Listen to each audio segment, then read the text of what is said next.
All right, starting our privacy section of the news. This is recorded live Monday, not Mondays, wow, Fridays, woo, 9 o'clock p.m. Eastern Standard Time. You can catch the show live. These clips are pulled out, so if you just want the little news, you can watch these.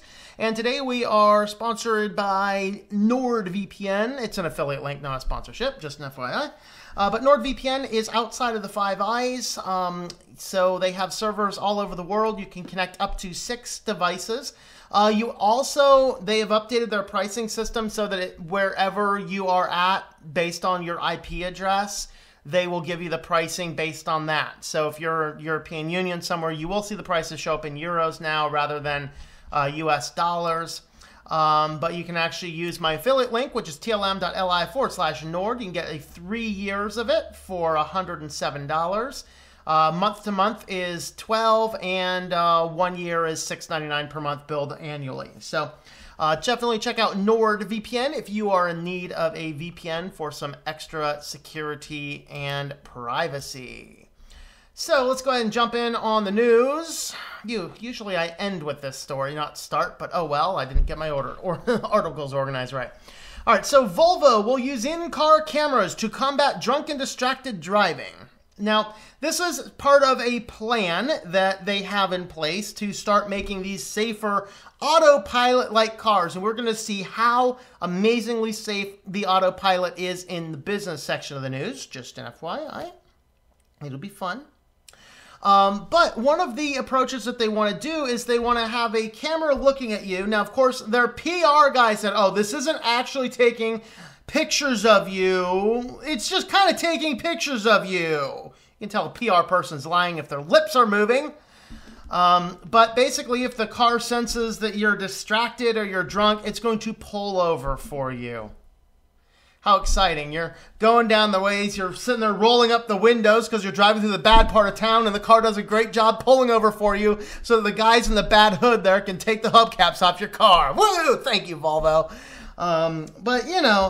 So they will have the in-car cameras will monitor eye movements to gauge driver distraction and or intoxication. If a driver looks away for a period of time, such as at a smartphone, or fails to keep their hand on the steering wheel, a representative from Volvo's on-call assistance centers will call them to check in. Oh my Lord.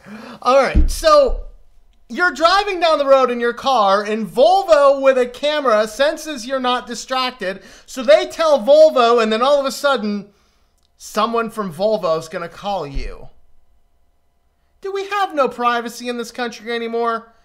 Come on, man. If I want to drive on down the road and go digging for green gold, that's none of Volvo's business, people. That's none of Volvo's business.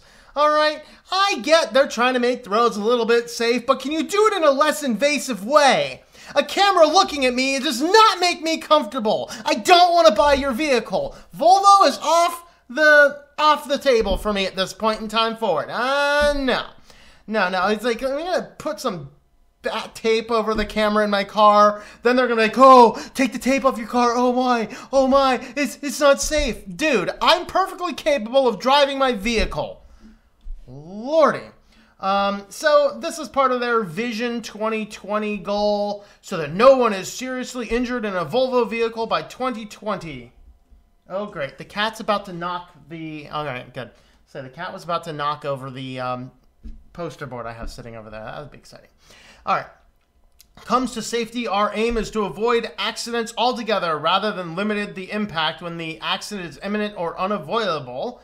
He says, in this case, cameras will monitor for behavior that lead to serious death or injury. So this caused privacy advocates to go, what's going on?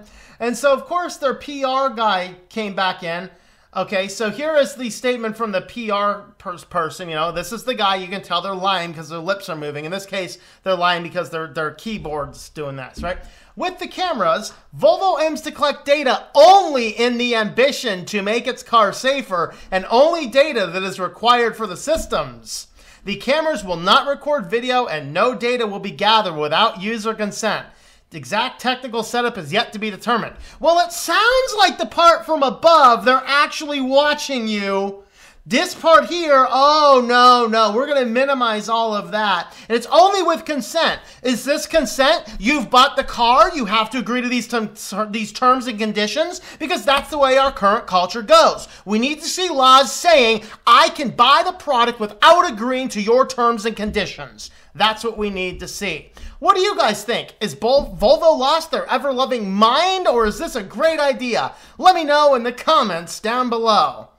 Just be careful if you're doing that from an Android device, because it turns out that anything that was based on your Chrome browsers on Android, so that would have been Chrome, Google Chrome, Samsung Internet Browser, Yandex Browser. And I've not seen that one, but probably guessing to the Yandex search is my guess.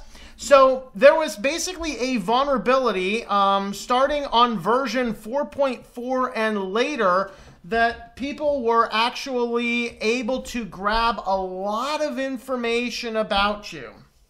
So critical vulnerability in all versions found in the web view component. With it, an attacker could use installed malware or instant apps to gain access to personal data. So this is a good reason why my phone is mostly just a phone. There's a few little odds and ends I do on it, but I use all open source applications. And it's pretty locked down. I don't put a lot on there that's personal, and anything that is on there pretty much gets taken out. If I need to, I can wipe the phone and rebuild it later. I mean, that's kind of the way we go. And I have regular backups of it as well. So those are kind of things to keep in mind, that the phone, if we start giving more and more and more data to our phones, these guys can take this information. A phone should be seen as a giant privacy sinkhole. Whatever you put into it is going to be accessible to the world. Be careful with your phones. And then, of course, finally, Facebook stored hundreds of millions of user passwords in plain text for years. Can Facebook just close already? Facebook's just been getting this really bad rap lately for having a lot of it just kind of started with Cambridge Analytica, and that just this opens this floodgate. The dam has collapsed. The data comes forth. Let's just all get rid of Facebook. And guys, delete everything dealing with the Facebook company. Delete Facebook, delete Instagram, delete WhatsApp. All right? There's other things you can be using. Like what I need WhatsApp to communicate. Telegram, Signal. Okay? They will do everything WhatsApp will do to the best of my knowledge. And they're not owned by Facebook. All right, just an FYI. But anyway, this is not only just Facebook, but a lot of apps that connected to Facebook.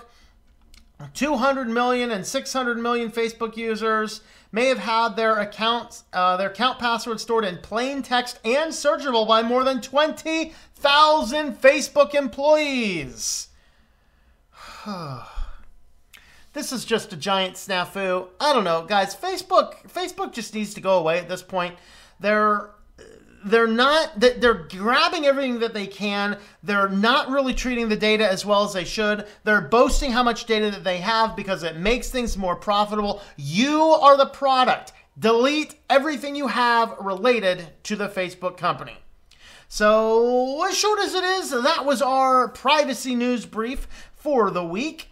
So thanks for coming along. Leave your thoughts. What about Volvo? What about Facebook? What about the Android apps? Let us know. Keep the discussion going in the comments down below. You can help support the channel with the links above or in the description, and check me out on social media if you want to keep regular updates as to what is going on at Switched to Linux. So thanks for coming along.